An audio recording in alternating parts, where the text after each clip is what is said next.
cour avec nous, enquêter sur les accusations qui sont portées contre le ministre d'État Mutamba. C'est ce qui se passe ici.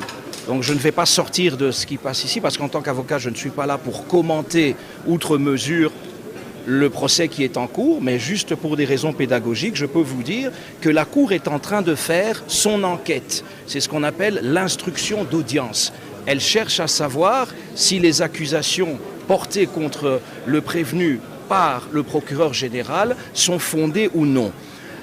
Alors, elle va poursuivre aussi longtemps qu'elle estimera nécessaire cette phase de l'instruction dans la procédure pénale. Après cette instruction, quand la Cour s'estimera suffisamment éclairée quant aux accusations et quant aux réponses données par le prévenu à ces différentes questions, quand la Cour constatera qu'elle a suffisamment de matière pour se faire une religion par rapport à la responsabilité pénale du prévenu, à son éventuelle culpabilité, etc., c'est à ce moment-là qu'elle va passer à l'étape suivante, qui est d'écouter une dernière fois, sous forme de réquisitoire, les accusations du ministère public contre le ministre d'État Mutamba.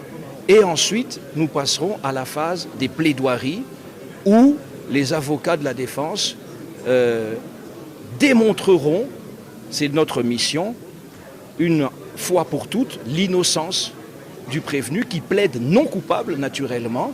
Le ministre d'État Mutamba n'a pas détourné des deniers publics. Il n'est coupable d'aucune infraction.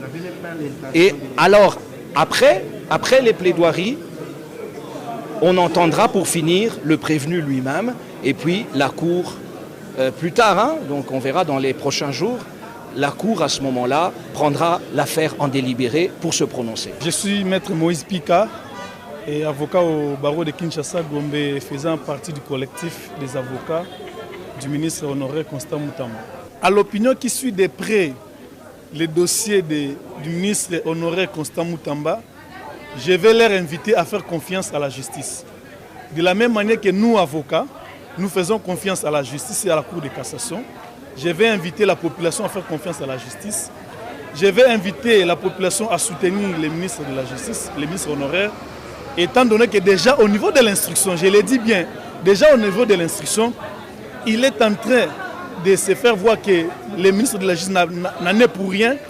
L'argent dont on lui reproche se trouve jusqu'à l'heure actuelle à la banque. Aucun fonds n'a été touché, même pas un dollar. Tout est au niveau de la banque. Et même si, parce que ça se disait dans des réseaux sociaux, qu'il était créé d'autres comptes dans d'autres banques, alors que c'était faux, nous avons prouvé par des pièces que le ministère public ne détenait pas, parce qu'il était pressé de venir devant la Cour. Nous avons prouvé par des pièces qu'il n'avait pas création d'autres comptes à l'endroit d'autres. Non, il était plutôt question, les comptes qui ont été créés par la même banque. Donc, à la population, nous allons appeler à rester sereins. Nous également, nous restons sereins, nous faisons confiance à notre justice, nous faisons confiance aux magistrats, nous faisons confiance à la Cour de cassation et nous disons que notre client n'en est pour rien dans ces dossiers. Il n'y a pas eu détournement, il n'y a pas eu vol, il n'y a rien eu, sinon le ministère public lui-même qui est en train de prendre, n'est-ce pas, la position, aurait présenté devant la Cour de cassation les pièces que lui détenait par rapport au détournement. Après la remise et reprise, à la remise et reprise, ma prédécesseure, Madame Rose Mutombo, qui est là, me fait état de l'existence d'un compte. Et ce compte-là, du ministère de la Justice. Mais ce compte qui n'a jamais été créé par le ministre d'État, Constant Mutamba. Il lui indique qu'il y a ce compte à l'Arobank, dans lequel sont logés 8 millions de dollars. Intéressant. Mais d'où proviennent ces 8 millions de dollars? Je trouve que l'IGF contrôle ce compte ainsi que la CNRF. J'adresse une correspondance. De quoi s'agit-il? Ma prédécesseur, déjà, lors de la remise des reprises, m'indique, et cela est confirmé, que cela fait suite au paiement de l'indemnisation par l'Ouganda, à la suite de la condamnation par ce dernier, par la Cour internationale de justice, pour la guerre perpétrée par l'armée ougandaise dans la partie orientale, dont je suis moi-même victime. Direct, parce que j'ai vécu toutes ces guerres, des années 90 à 2000, à Kisangani. Et comment on le gère?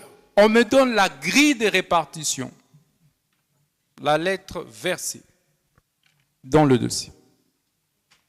Je demande une séance de travail après avec la CNRF.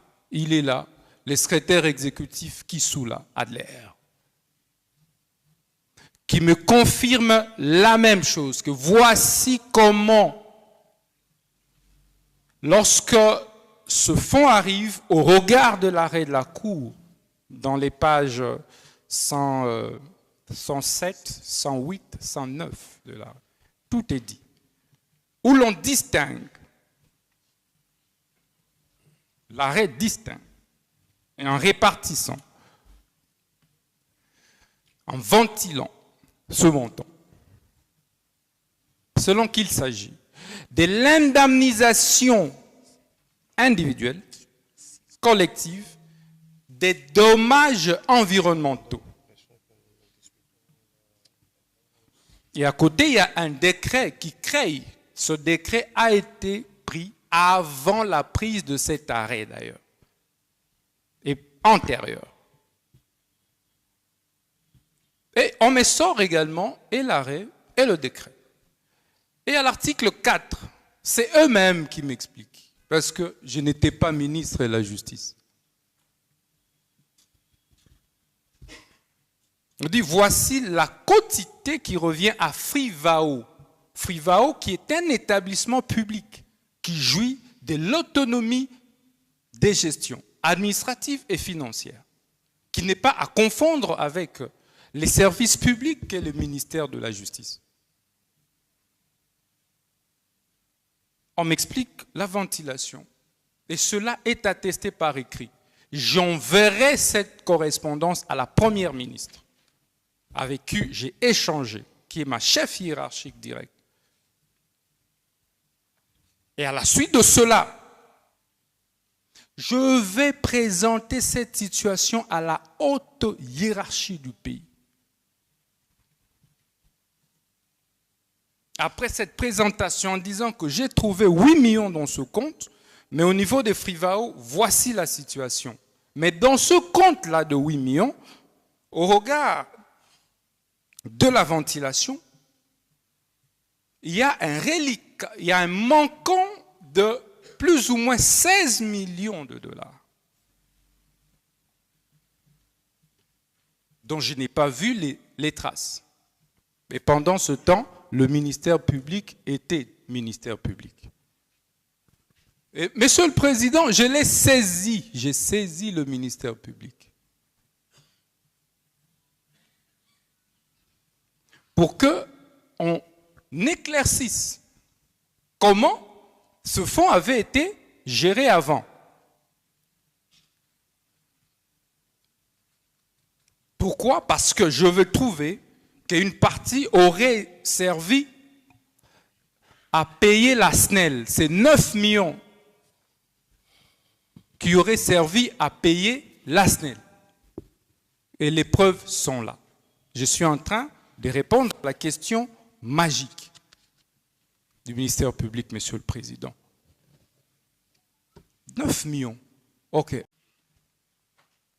Pendant les 10 jours, l'autorité approbatrice a la latitude, parce que c'est la dernière phase de la censure, Et la loi me dit, 10 jours après, l'approbation est tacite.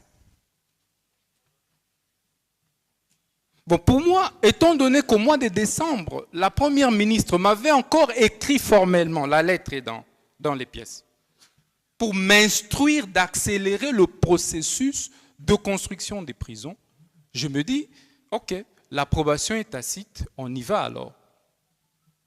Mais je me rends compte, effectivement, que le contrat initial est de 39 millions.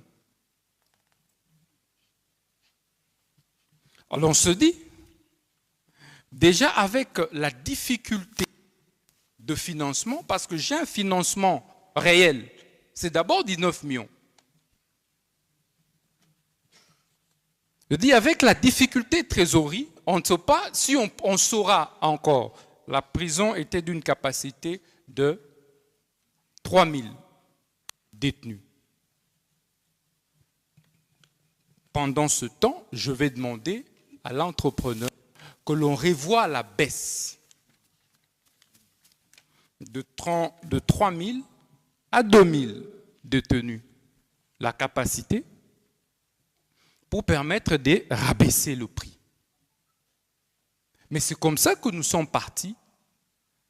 Au lieu de 39 millions, nous avons, avec l'entrepreneur, conclu pour un montant, un coût global de 29 millions.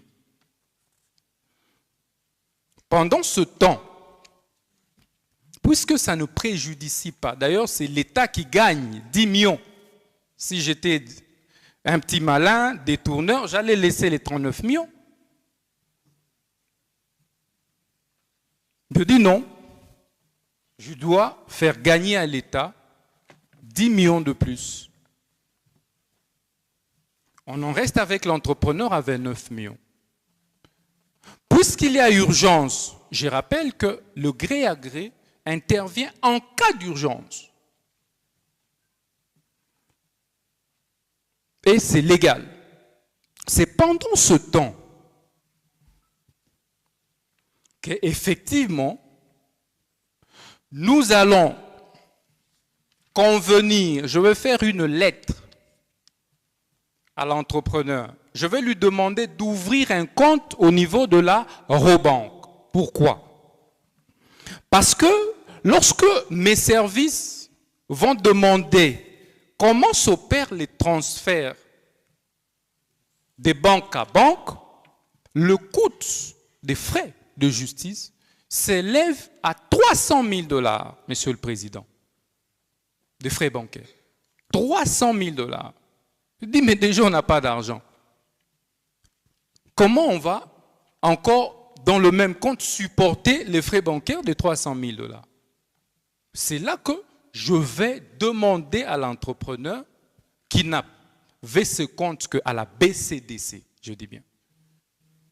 Je dis non, il faut alors dans ce cas, et formellement, ouvrir un compte à la Robanque. Pour que il y ait 0 $ comme frais bancaires. C'était autour de 2,85 $. Et c'est là qu'on ouvre l'entreprise là ouvre le compte. Et on ordonne en même temps, effectivement, j'ai signé cet ordre de paiement. Donc je voudrais vraiment rassurer le ministère public. L'ordre de paiement auquel il a fait allusion, je l'ai signé en âme et conscience et en toute responsabilité. Et c'est comme ça que cet argent est entré dans le compte de l'entrepreneur. Voilà, Monsieur le Président, le contexte dans lequel ces paiements a été effectué. Alors, au moment où c'était dans un compte dit séquestre, au moment où nous faisons des formalités, pour maintenant commencer à ventiler les dépenses, parce qu'on a prévu de lancer les travaux au mois de mai. de construction. Et j'en ai parlé même à la Première ministre. Et donc, c'est comme ça que Sénaref est intervenu. On m'informe, on a bloqué le fonds là des 19 millions.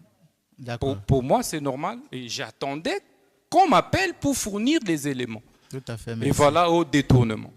Oui, voilà comment c'est. Merci beaucoup. Merci.